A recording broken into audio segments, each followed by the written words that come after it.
Hi everyone. Just a couple things. First, before I do that, I'm going to show you behind my shoulder there. That is a painting of the Last Supper. Very well known painting. That particular one is a paint by number that I did long time ago, and it turned out pretty well. I have to say.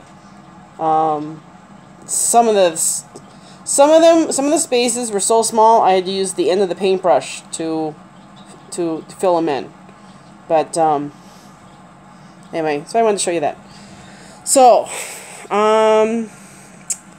today's video has to do with dog scarves. As I told you previously, that I went to the Arts and Crafts Festival here in town in August, and I bought Daisy a little scarf. This scarf. And I was like, and so I put it on her, and very cute on her, and it worked well until baseball season ended. Well, yes, we're fans year-round, but it was time for something else. But I didn't buy another one. I didn't have anything else. So it's like, well, obviously didn't think that one through.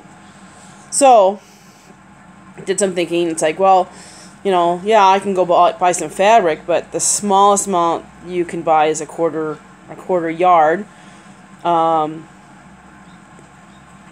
which is obviously way too big for even that. So I did some thinking. Well, fortunately, I do make these little bears on occasion for people who are having babies or whatever.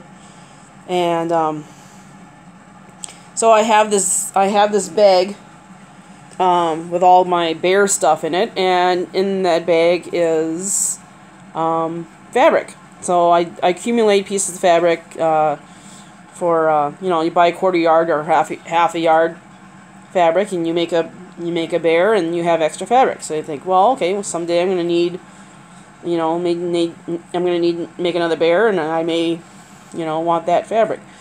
So I knew I had a big hunk of fabric in there that I don't even know why I bought it or where or anything, that I thought I could use for a dog scarf. And while searching, so I went in there today and found another piece of fabric I totally forgot was in there that would also be a good candidate for dog scarf.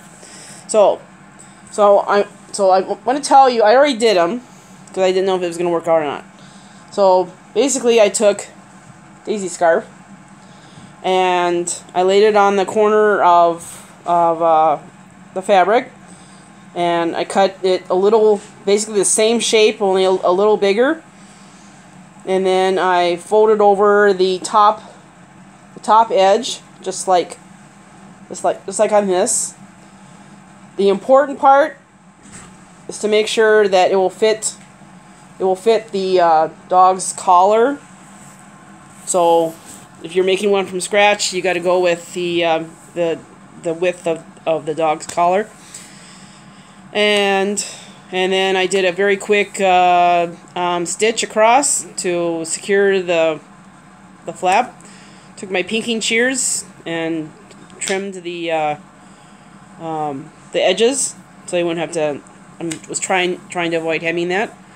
And I within about, I don't know, half hour's time, I made two scarves. I made this one.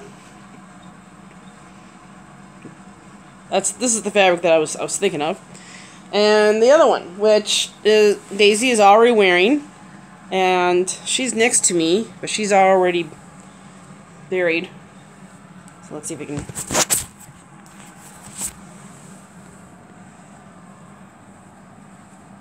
Daisy, people want to see you. There you are. And that's her scarf. So she's like, okay, you can cover me up now. So So those are dog scarves. So if you are, if you're handy at all with a needle and thread, very simple. I didn't measure anything. I didn't. They were pretty well done on the quick.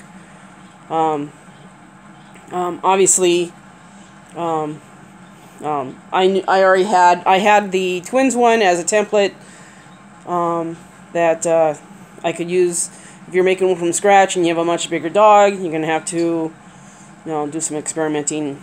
And as far as how big to make it, how wide to make the pocket, and so on.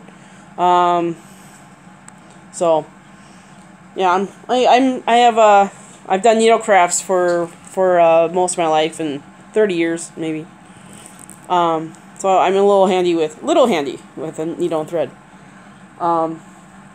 So I also want to let you know, I've not forgotten about you guys. I'm always thinking of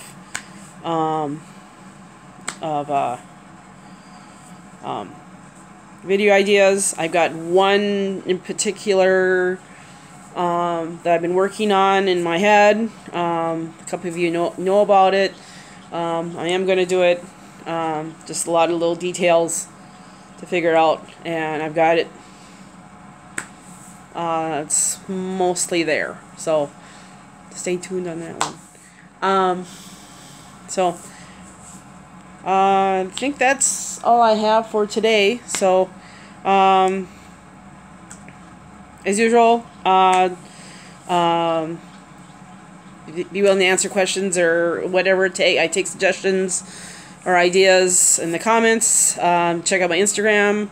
I'll have the link on there, probably as a pinned comment. And so otherwise, you all have a good day, and see you later. Bye.